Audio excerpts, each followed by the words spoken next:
Greetings, ladies and gentlemen, and welcome to my Total War Warhammer Talabecland lore video. And today we are going to have a look at the province of Talabecland. I'm sure I'm saying that wrong, so please excuse me, my German viewers, but there we go. Now, Talabecland is a huge province sitting directly in the heart of the Empire. It's said to run 700 miles east to west. Now, originally, Talabecland was the area in which a tribe known as the Taluten tended to frequent, and they eventually joined with Sigmar when he was, uniting the tribes of men to fight against all the forces that threatened them. And the chief of the Talutens at the time was known as Chief Kruger, and he joined up with Sigmar and proved with the very kind of warlike Taluten people that they were a huge contributing factor to Sigmar's victory, and as such, after the wars, he rewarded them with the part of the empire that would become known later as Talabecland. Now, they also thought they had some claim on the areas known as Hochland because the two tribes had often sort of crossed bloodlines and had intermingled for large portions of their early history, but they were separated out into two distinct provinces there, but still, as you can see, are next door neighbors to each other nowadays. So, over the years, the whole province of Talabecland is largely covered by just a huge forest, known to them as the Great Forest. Now, the Great Forest, they had kind of lived there historically and gone through the area, but they didn't know the lay of the land hugely well, and it was such a huge area they'd been given to look after that it took a lot of exploration. And eventually, Kruger and his people stumbled across a massive crater, just absolutely huge, miles and miles across. And they said, well, Kruger in particular was like, this is it. This is a gift from our most praised of our gods, who is the god Tal of the Empire. Now, the god Tal is the god of nature and kind of the peak of the pantheon of Empire gods, short of Sigmar, who kind of sits separate to the old gods, if you will. So, they find this huge crater with a little, hole drilled in the side, almost seemed pre-prepared for humans to go in and live in that crater. And so they saw this as a gift from the god Tal himself, and they proclaimed there should be a city settled here. However, Kruger himself didn't live long enough to ever see the city established, and it was actually his son, known as Talgris, who took up the mantle of his father and built the city of Talabheim, or what would become known as Talabheim later on, in that crater. And they used the walls as just the surest defense. It's actually a city thought to be impenetrable because of these huge crater walls that surround it, and they've looked to fortify them even further as the centuries have rolled on. But we'll get into that a little bit later.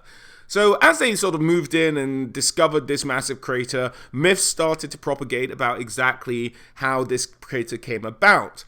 And the idea they kind of settled upon, that's kind of their religious notion, was that Tal, the god of nature for the Empire, has a brother known as Ulrich. Now, you guys might know Ulrich. He's the war god in the old gods of the Empire. And it's thought that Tal gave Ulrich the mountain on which Middenheim was built. He kind of cut the top off, and through a series of events I described in my Middenland video, which you can check out in the top right hand corner or in the description below, he essentially gave his brother this flat mountaintop.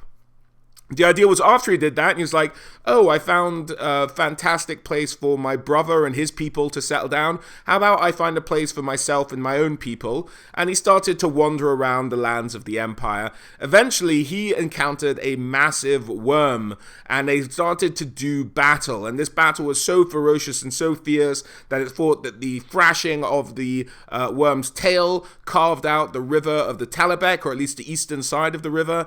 And eventually, Tal got the upper hand, bashed this dragon thing several times in the face, threw it so high up in the air that eventually when it came crashing down to earth, it caused this massive crater to emerge, and its pulped body rested at the bottom of the crater, and Tal just left it to fertilize the soil, and that's why the soil is so rich at the bottom of this crater, that they can grow so many fine crops out of it, and that's the idea. So that's the creation myth of the crater of Talabheim. Later on, once the city was established, it became one of the last stopover points for Sigmar himself. So once Sigmar had kind of fought all his wars and had sat on the throne, it's thought he just rode out of Altdorf one day and started to journey east. He stopped off at Talabheim, ate with Talgris, talked about the adventures he and his father had been on, and eventually decided to leave. He left his horse behind as a gift for Talgris and proclaimed that the city of Talabheim would never fall as long as the people kept Tal, the god of nature, true in their hearts, and then he's thought to have continued his journey east, whereupon he disappeared. Other notable sort of historical incidents that have involved Talabecland and Talabheim itself was the conflict known as the time of conflict known rather as the Age of the Three Emperors. Now, this kind of started with the idea that once Sigmar disappeared, the cult of Sigmar emerged some 20 years later, and they started to praise Sigmar as a god, whereas many, it's still fairly recent after Sigmar disappeared, many still just assumed he was a man, and some people were alive at that time who actually knew him. So it got off to a controversial start, but eventually the cult of Sigmar took root and started to grow. Now, at this time, the cult of Sigmar becoming sort of a major religion in the empire put their political forces behind the Duke of Stirland to be elected as the new emperor. Now, this is around the year 1359 of the imperial calendar, so some 1300 years after Sigmar was sort of crowned emperor, and some, let's say, 1200 years before the current Total War Warhammer timeline. For those of you who are maybe new to the channel and don't know the date I take as the starting date for Total War Warhammer, I usually take the date of Karl Franz's coronation, which happened about the year of the imperial calendar 2502, if I'm not mistaken.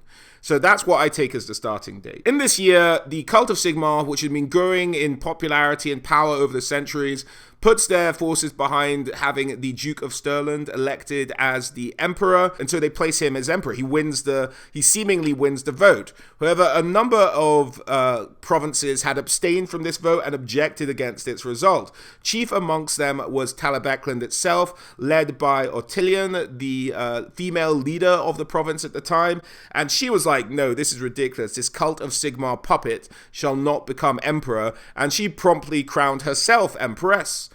Now, she kind of started to spread the stories around what was going on with the cult of Sigmar at the time. She went to Arl Ulrich, who was the leader of the cult of Ulrich in Middenland, and said, look, you can't stay here. If this is under the jurisdiction of the Emperor of Stirland, he is led by the cult of Sigmar, and the cult of Sigmar was established by a madman. And so historically, the facts that she showed the Arl Ulrich have been disputed since, and they're like, maybe they were lies, maybe they weren't, it depends where you are on the cult of Sigmar, really. And so the Arl Ulrich and the whole cult of Ulrich actually moved to Talabecland for a while, so that became the hub of religious worship of Tal and Ulrich at the same time.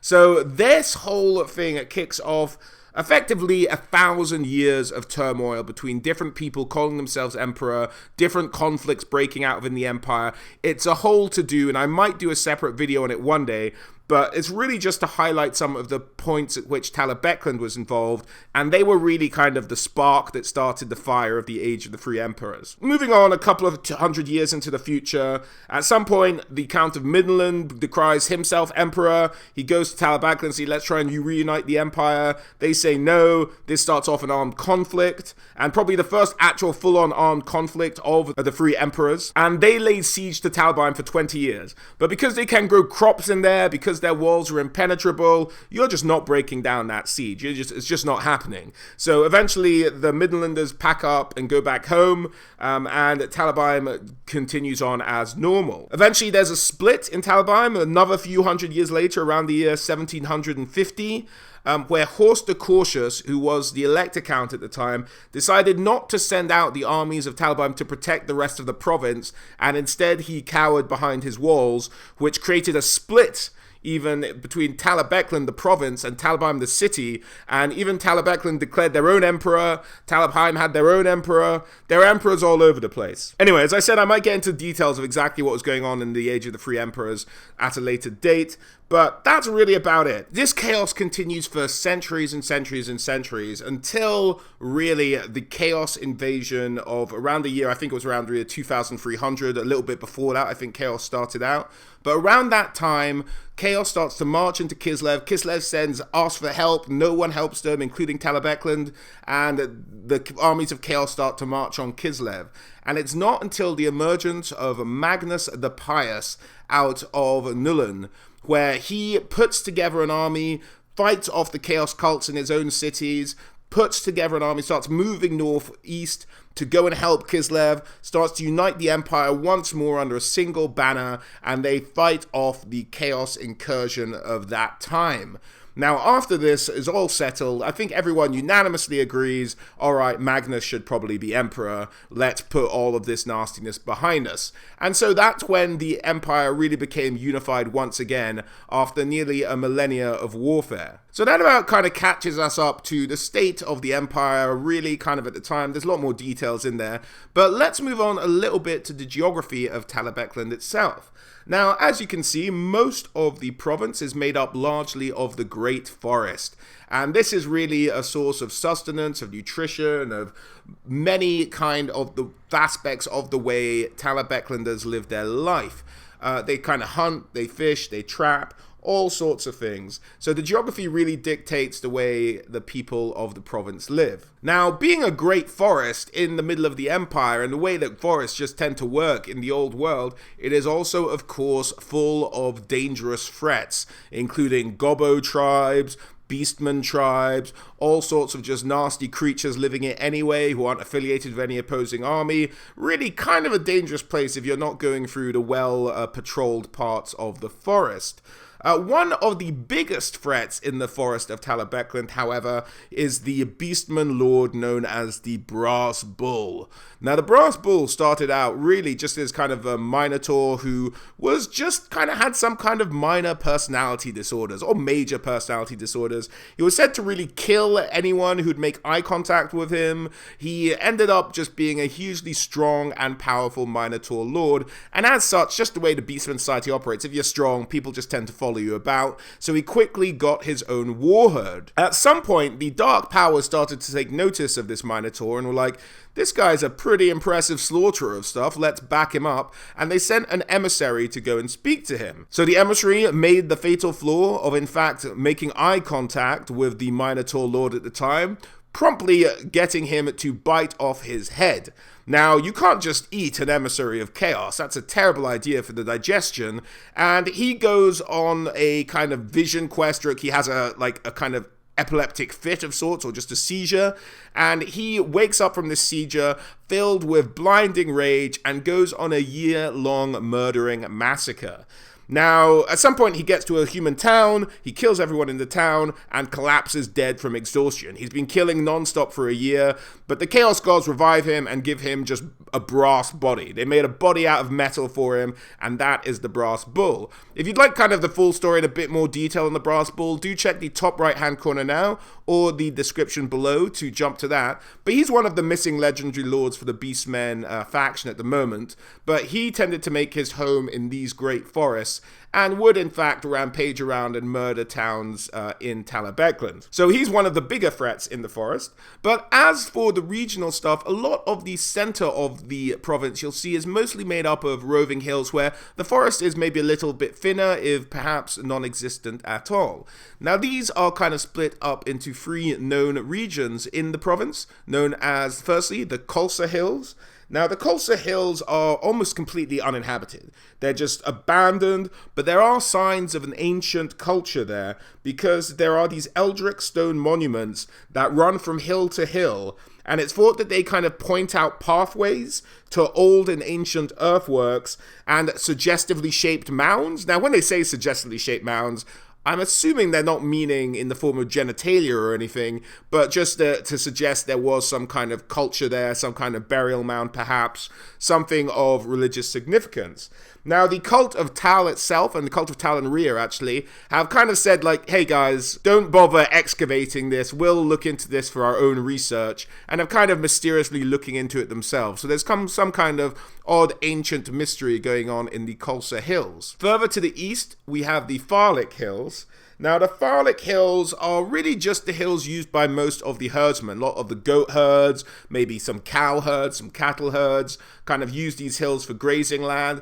But, the herdsmen in this area, because it's so close to the Old Forest Road, tend to dabble in some other side jobs as well. And more often than not, these side jobs are of a criminal nature. So a lot of herdsmen by day, bandits by night, living in this part of the world. There's also a lot of toll houses built along the Old Forest Road next to the Farlick Hills, and many of them are abandoned, but some of them are still functioning, and they're manned by the sort of wardens of the road, who tend to protect the Old Forest Road and allow trade to pass mostly undisturbed, except for the odd bandit attack. Moving to the eastern part of the province, we have the Barren Hills. Now, the Barren Hills are said to have been cursed 100 years ago when a piece of Morsleb, the warpstone moon that goes around the Warhammer world, broke off and had a meteor crash in the Barren Hills. Ever since then, it's been filled with all kinds of mutants and corrupted entities and foul beasts, and it's really kind of said to still have a number of sort of treasure opportunities there, because when it was cursed, people kind of abandoned their homes and abandoned villages and what have you, and so it can draw the attention of a number of treasure hunters in the area to the Barren Hills. In terms of some of the more sort of significant cities and places in the province, we can have a look at Beck up here on the border. And Beck is an important city. It is run by a certain Joseph van Bering, and it's traditionally said to be a bit of a quiet town where they do a lot of trading and exporting. So they do a lot of trading of lumber, of dried fish, and they charge for tolls and running along the riverside, which is this thing. It's not a road up in the northern part here, that's a river. And being on the river, there's a lot of river trading that goes on there. So a hub of trading in Talabecland. There's also, and I'm gonna slaughter this, but Lishki. And Lishki is the largest fortified coach inn along the Old Forest Road. So probably if you're going to have to go through Talabecland down the Old Forest Road, probably the safest place to stay. But it also works as a kind of de facto headquarters for the road wardens who man the toll houses and sort of protect the road as it is. And they tend to also arrest and try bandits here as well. The barn has some half a dozen cells in it, and there's a gallows built in the yard for hanging those who are caught. Now, the warden chief is a chap by the name of Jorg Schmidt. He's Captain Jorg Schmidt.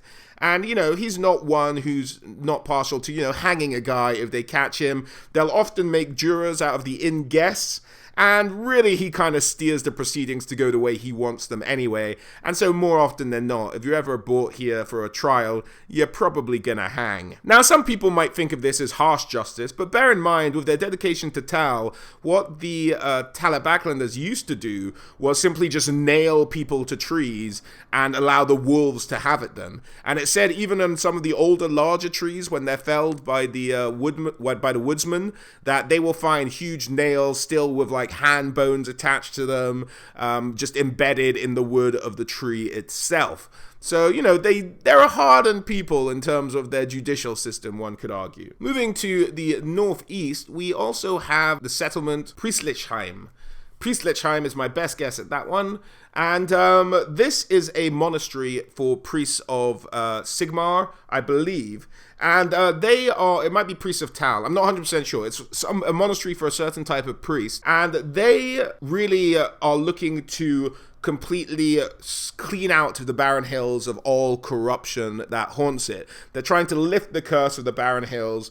They set people, they pay mercenaries, they're doing whatever needs to be done to eradicate any of the monstrosities or threats that come from the Barren Hills and the foul chaos corruption therein. So that's really what they're looking to do. And that kind of sums up some of the, the smaller cities. But the biggest city by far in Talabecland is, of course, Talabheim. So let's take a closer look at the capital. Now, Talabheim was originally known as Talheim, which effectively translated as Tal's victory. So the idea was, I think from the religious idea of how the crater was founded, you know, the victory over the worm that caused the crater to form. But it later got changed to Talabheim. I'm not 100% sure of the reasons why it got changed, but there we go. Now, there's only one entrance to this mighty crater, and that is on the eastern side, and it's known as the Wizard's Way, the path up the crater to the little tunnel that runs through it. So this is truly one of the most secure locations in the entirety of the Empire.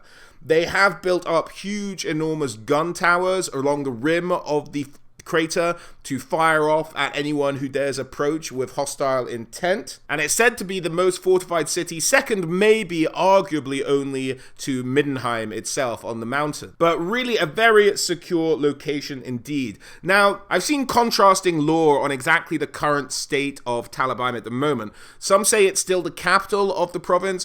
Others have argued that it's an independent free city. I'm not 100% on its current standing before the end times. I'm gonna go with the fact that it's the capital just because that's what it is in Total War Warhammer, but bear in mind it could be a free city in its own right. I'm not exactly sure where that lore ended up before the end time. Suffice it to say, it runs itself very differently to the rest of the province. It's run under very much a parliamentary system. So a lot of the nobles, not free and fair elections of course, like nobles form their own little parliament and get decisions done.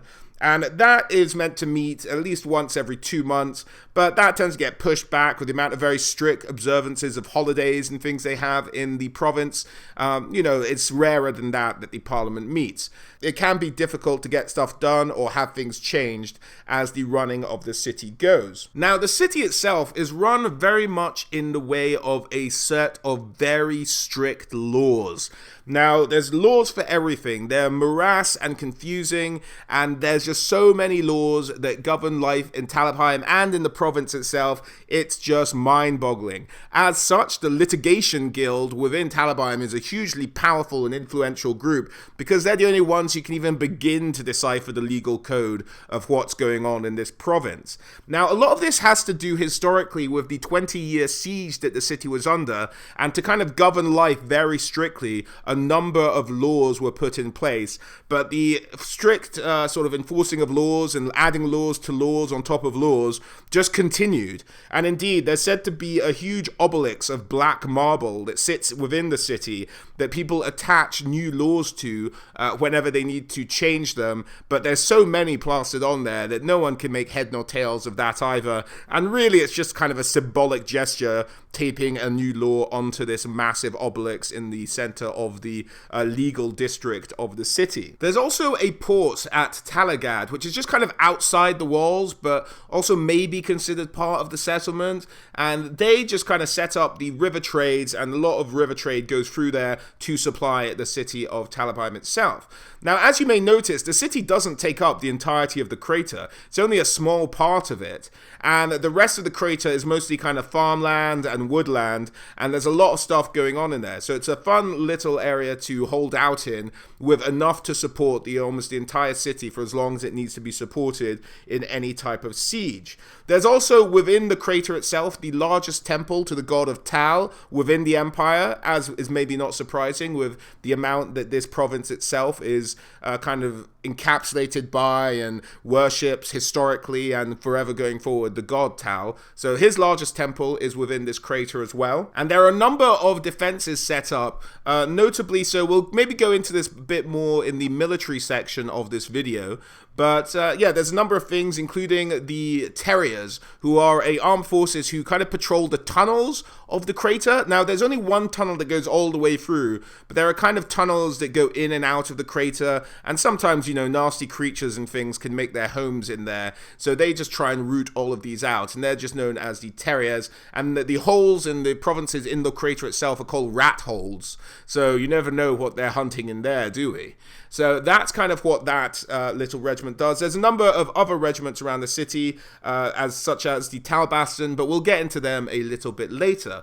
All in all, a fantastic city, one of the great cities of the Empire, and that is Talabheim. As for the people of Talabheim and Talabecland, they're said to be a very kind of thought of outside of their own province as an almost barbaric and ignorant people. And at their worst, they can be argumentative, primitive, and very hard drinking. They are warlike and have been described as savage in the past, but they're just a very hardy and proud people. They're very humble as well. They don't really like to glorify individuals, but rather things that have been done. They don't put a lot of stock in like people who talk too much. It's very much that kind of Songs of Fire and Ice saying, words are wind. That's really kind of how they live their lives. It's about the deeds you do, not the stuff you say. And so they like to have a popular phrase saying, it's the doing that counts, not the who does. So that's what they like to live their lives as. So they don't really have a lot of heroes in their culture. Really, they just have deeds that their people have accomplished, and that's kind of where their stories stop. There's also a strong bond of family within Talib Eklund, and particularly the bond between father and son is said to be very strong, with the father having to teach the son in the ways of the forest, in the ways of forestry and surviving in the forest, and all of the skills needed therein. Now, it's thought to be very unlucky to be a boy of Talib Eklund not to have a father, because then you won't be able to learn the ways of the forest and you'll lead a much poorer life for it. And of course, all Talib Eklunders religiously hold Tal above all of the other gods of the empire, and they tend to worship in a kind of mysterious way to people outside of Talib Eklund itself, and often will go out for these seemingly wild, drunken parties in the woods, drinking the moonshine that many of them make in the forest themselves. And this is said to involve some kind of ritual, but no one really understands what this means outside of the province. And often fathers will leave homes with hungry children and wives behind and disappear for days on end, and they just say, I have heard the call of Tal, and venture out into the woods. But they also take a huge amount of offense for anyone who asked any questions about how they worship Tal in the woods. This is going to meet you with silence at any inn, particularly if you're not from the province and you're asking. People will just turn around and stare at you. They don't like people nosying into the way they worship their god. So that's kind of their attitude to religious fervor in the province. There are shrines to the other gods, and of course there is shrines to even Sigmar now within the province, although he hasn't been taken up there as widely as he has in other parts of the empire. Now, in terms of their speech, Talib Eklunders tend to speak with a kind of smooth fashion, but their words kind of string together in a kind of slurred way. Now, often people have just put this down to drunkenness, but there's also the elites who tend to speak in proper Reichspiel, whatever that means, and, tend to speak a bit more clearly. But the actual accent is this kind of slurred, smooth nature about it, where the words just run one into the other. As for the military, a lot of the sort of state troops of Talabheim itself make up the most of the forces in the province, and they tend to fly this banner with the maiden and the shield representing kind of the crater walls and their strength in defense. And the maiden was a very kind of a famous historical tale when the Skaven attacked the empire millennia ago, that a maiden apparently is the one who took up arms and led the charge against the what they describe as chaos rat men, to fight them back and fight them away. So that's why the maid's on the banner of a lot of the regiments that come out of Talabheim. In terms of other military forces within the province, there are a couple. There are, of course, the Knights of the Blazing Sun, who are based there. They, of course, worship a foreign god, but they've made their main chapter house in Talabheim. The Knights Panther also have their second largest chapter house there, although they're looked upon with a great deal of suspicion, as it's thought that many of them might probably be spies from Middenland who are just trying to gain favor in Talabheim itself and, gain political power as well. But there's also a new knightly order starting up known as the Order of the Stag, which are starting up in Talabheim, and they're doing quite well and earning a fearsome reputation. And of course, one of the historically elite regiments are the Talbastan. Now, these guys are the best of foot troops in Talabheim and within Talabecland itself, and they're the ones who are responsible for protecting the crater walls. These guys are the kind of first and last line of defense in anyone attempting to take the crater. So that's who those guys are. There's also a regiment known as Tal's Chosen, who tend to operate out in the forest. Now, these guys are very much your guerrilla warfighters. They'll go out and slow down any advancing armies, deal with any monsters roaming the Great Forest that have been reported on. But these guys are also a form of elite troop in Talabheim. And they're, you know, master trappers, master trackers, master hunters. They're all kind of like a group of all-rounders who will be out in the wilderness for weeks, if not years on end. And their leader is a chap known as Jürgi Hofner. So that's him, and he gets the work done. He's their captain, said to be unmatched in his martial prowess, at least within the province and within the armies of Talabecland. Another kind of militaristic, not quite fully militaristic institution though, but is the Order of the Jade. Now, the Jade are the life magic users, for those of you who don't necessarily remember from Total War Warhammer, and they do life magic, and they're always very attuned to nature and things like that. They're they almost look like the representation of Tal, a lot of them, and so their Jade Order has a lot of political power in Talabheim, and they often kind of mix or collaborate, shall we say, with the priests of Tal themselves, and one can often be confused for the other just by looking at them and their wares and what they're wearing. So there's a very strong presence of the Jade Order in this province, just due to their relationship with the god Tal and the reverence with which they hold those who are attuned with nature. But that about sums it up for the military aspects and the military regiments, mainly known in Talabheim and Talabecland. But let's move to the Elector Count himself, Helmut Ferubach.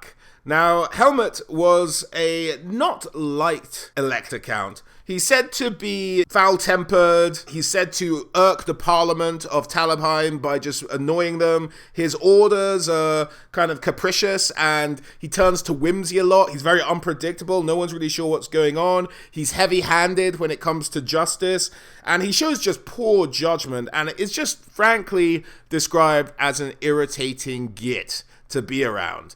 He is just not a liked chappy. He has no heirs or anything like that at the moment. Now, in an event called the Storm of Chaos, which was a kind of a cancelled event by Games Workshop, he went missing, and there's kind of an idea that there's a coup for replacing him.